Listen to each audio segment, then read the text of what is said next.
ফাগুন মানে কেৱল ধূলিউৰি বাট নহয়, ই এক অনন্য অনুভূতি। ফাগুনে কঢ়িয়াই আনে নতুনত্বৰ প্ৰতিশ্ৰুতি।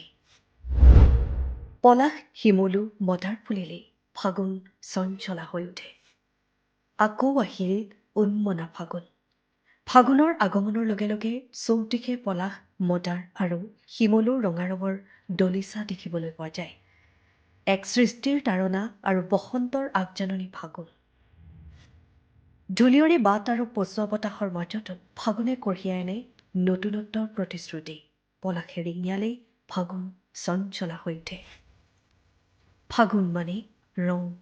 এফালে প্ৰকৃতিৰ সপোন যেন লগা অতুলনীয় তথা বৈচিত্ৰ্যময় নাচোন, আনফালে ৰঙৰ উৎসৱ ফাকুৱা। ৰঙৰ সমাহাৰে ধৰালৈ নামে ফাগুন।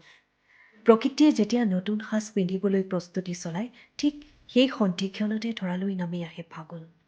ৰিক্ততাৰ মাজতো এক পূৰ্ণতাৰ আগজাননী কঢ়িয়াই আনে এই মাহটোৱে। ফাগুন মানে এচাতি মলয়া। ফাগুন অনন্য। ফাগুন প্ৰকৃতিৰহে।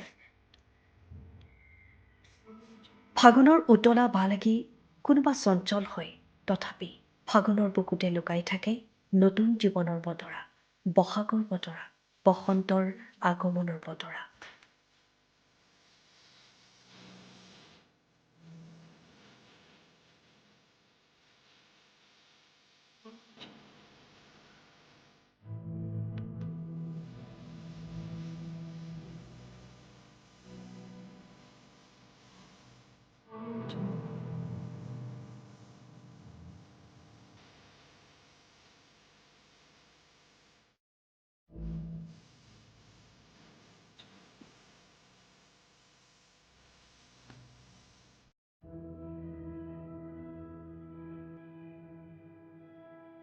Audio Jungle.